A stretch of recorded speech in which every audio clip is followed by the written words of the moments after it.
The message arrived at exactly 7 a.m. while I was sitting at the kitchen table drinking my coffee. It was from my wife, Rachel, and at first glance, it looked completely normal. She wrote, "Sorry, bad internet, just saw this." For a moment, I didn't think much of it. Then I looked back at the conversation she was replying to.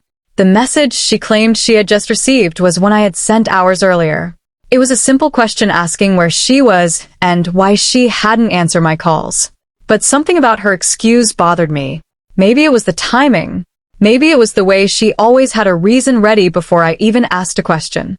I stared at her words for a few seconds before typing my reply. "Since when does my friend have bad internet at his place?" The typing bubble appeared immediately. Then it disappeared. No explanation. No apology. Nothing. In that moment, I didn't need another message. I already knew something was wrong. The question wasn't about the internet anymore. It was about the truth she had been trying to hide. For months, I had noticed small changes in Rachel. She became protective of her phone, started spending more time away from home, and somehow always had a reason why she couldn't talk. Every time I asked if something was bothering her, she told me I was being suspicious for no reason. I wanted to believe her because she was my wife, and because accepting the truth meant accepting that the person I trusted most might be lying to me. But there was one detail I couldn't ignore anymore. My friend, Jason. He had been someone I trusted for years. We had shared birthdays, holidays, and countless memories together.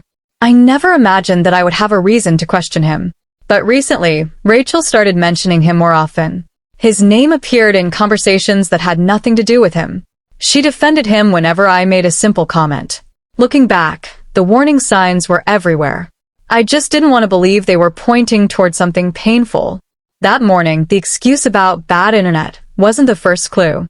It was simply the moment when all the clues finally connected. After sending that message, I didn't call her. I didn't demand answers. I didn't send angry texts. Instead, I quietly made a decision. I walked through the house, looked at the life we had built together, and realized I couldn't keep pretending everything was fine. I contacted my attorney, gathered important documents, and started taking the necessary steps to protect myself. Everything was done calmly and properly. I wasn't interested in revenge. I wasn't trying to embarrass Rachel or Jason. I simply refused to continue living in a situation where I was the only person respecting the marriage. While she was still away, I packed her belongings carefully. Not thrown into garbage bags. Not damaged. Just organized and placed into boxes.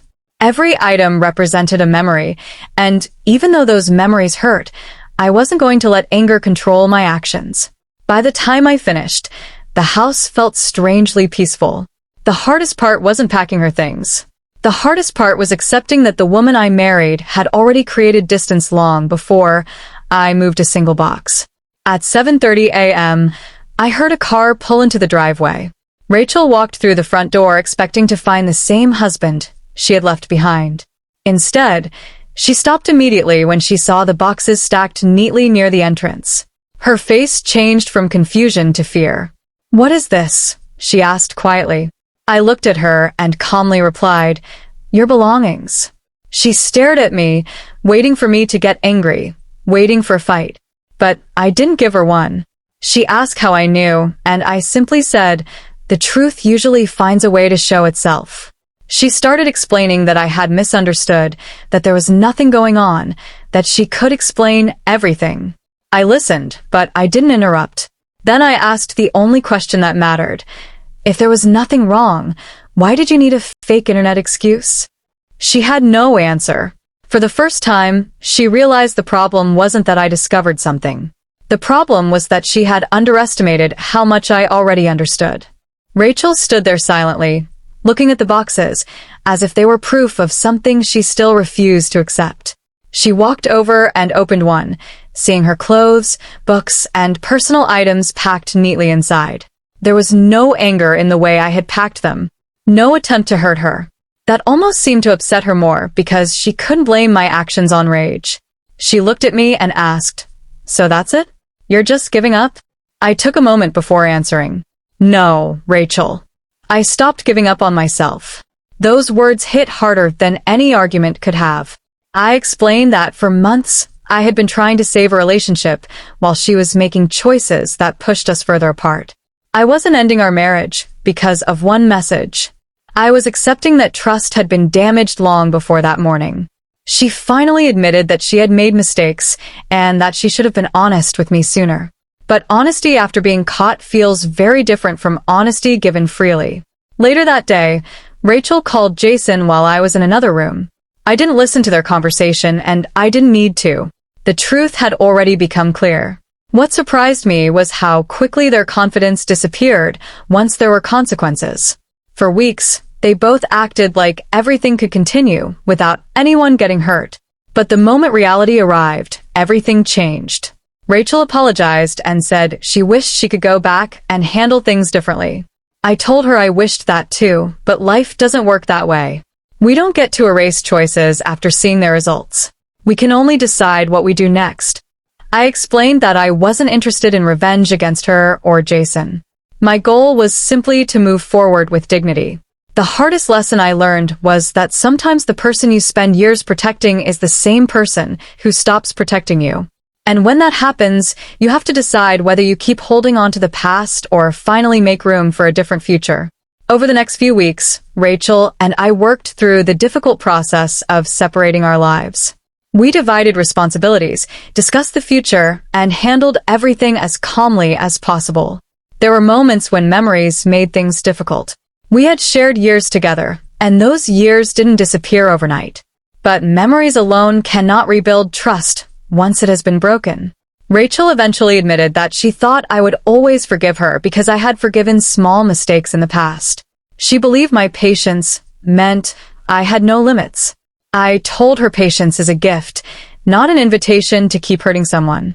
A relationship survives when both people value what they have. When only one person is fighting to protect it, eventually that person gets tired. We didn't end things with hatred.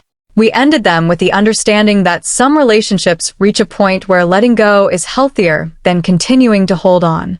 Looking back, I still remember the exact words Rachel sent me at 7 a.m. "Sorry, bad internet. Just saw this." At the time, she probably thought it was just another excuse that would work. She never imagined that one sentence would expose everything she had been hiding.